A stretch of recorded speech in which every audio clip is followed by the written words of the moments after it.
Coucou tout le monde, alors je suis super contente de vous retrouver aujourd'hui pour une nouvelle vidéo donc de carterie et de colorisation. Donc j'espère que vous allez tous très très bien et on va commencer tout de suite avec la colorisation. Donc j'ai utilisé des tampons Lily of the Valley, donc c'est encore une fois des tampons de ma sœur et donc du coup je vous mettrai la référence en barre d'informations. Et on va commencer donc avec la colorisation. Je vous ai mis les noms de tous les pro marqueurs que j'ai utilisés sur la vidéo au moment où je les ai utilisés, comme ça au moins vous pourrez suivre. Donc il faut savoir encore une fois, je le répète à chaque vidéo, mais bon, sait-on jamais si quelqu'un tombe sur cette vidéo et que c'est sa première.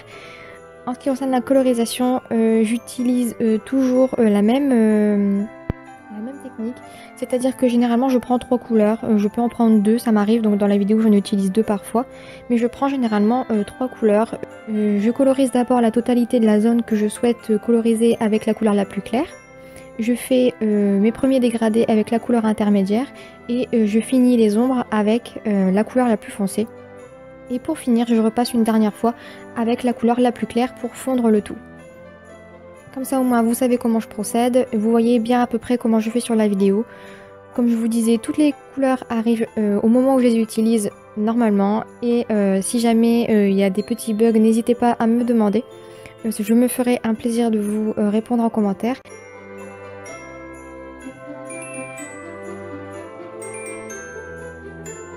Donc j'ai décidé pour cette petite carte de faire dans les couleurs un peu pastel, givré, parce que c'est vrai que j'ai tendance à faire des colorisations traditionnelles.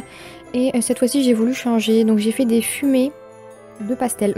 Je sais pas si vous comprenez ce que j'essaye de dire, mais en fait j'ai décidé de faire admettons pour les fonds des petits ronds, j'ai décidé de faire un dégradé de bleu, donc allant de blanc vers le bleu, ou du bleu vers le blanc, ça dépend comment vous voyez. Et pareil pour le reste, j'ai décidé de faire donc de la couleur la plus foncée sur les bords à la couleur la plus claire, c'est-à-dire le blanc, en dégradant avec le petit blender. Et je trouvais que ça faisait plutôt givré comme colorisation. Je sais pas si vous voyez ce que je veux dire, mais je trouve que ça fait vraiment des tamponnages divers malgré les couleurs assez pastel. Et puis je trouve que ça change, donc c'est plutôt agréable. Et donc voilà pour les petites explications. Je vous laisse maintenant avec la colorisation.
Ensuite, je vais faire comme d'habitude quand je colorise des tamponnages que je veux coller directement sur un fond. Je viens tout simplement les détourer donc sur le bord du tamponnage avec des ciseaux de précision.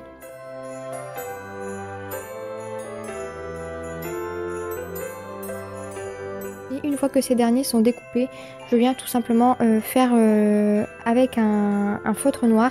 Je passe sur le contour de la tranche histoire de ne pas faire de démarcation blanche parce que je trouve que ça finit le tamponnage et je trouve que ça fait beaucoup plus joli comme ça.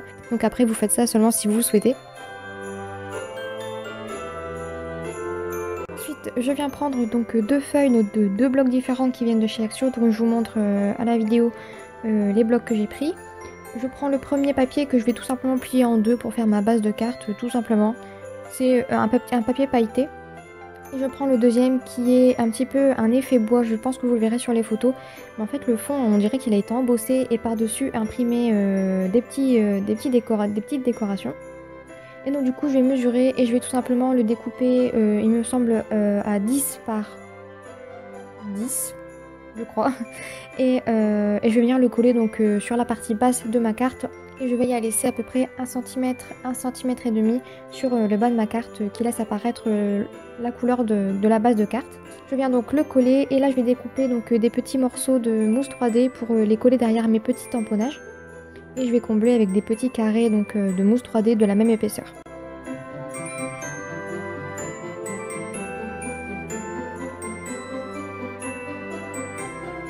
Je viens les coller tout simplement sur mon fond de carte et je veille à ce que ce soit pas exactement collé parfaitement en alignement. J'en mets, je les cale un petit peu aléatoirement sur la carte tout en faisant un petit dégradé quand même. Et ensuite je vais venir faire une petite fausse couture avec mon petit stylo noir parce que je trouvais que ça rajoutait un petit détail tout simplement et j'aimais beaucoup ça. Ensuite je vais rajouter des petits morceaux de masking tape de couleur bleu, gris et blanc. Par-dessus, je vais rajouter un tamponnage. Donc là, je viens tout simplement découper une bande de 1 cm d'épaisseur. Et dessus, je vais tamponner le mot qui vient de la planche Pôle Nord de Stampin' Up. C'est le seul mot de la planche, c'est pas compliqué. C'est Noël en fait et bonne année. Et je le tamponne avec la Versafine noire, tout simplement. Je vais ensuite découper ce petit tamponnage et je vais le coller brut comme ça, sans ancrer les bords ni rien, parce que j'aimais bien comme ça. Et je trouvais que ça faisait plutôt joli. Et pour finir un petit peu la carte, je vais rajouter donc des stickers pailletés de couleur grise. Et voilà ce que ça donne. Donc moi personnellement j'adore, je trouve que ça fait vraiment comme je disais un effet un peu givré et je trouve ça vraiment super joli. Donc n'hésitez pas à me dire ce que vous en pensez, que ce soit de la colorisation ou de la carte, et ça me ferait super plaisir d'entendre justement vos remarques sur ça. Donc voilà, j'espère vraiment que ça vous a plu. En attendant la prochaine vidéo, bien évidemment, je vous fais plein de gros bisous. Bye bye.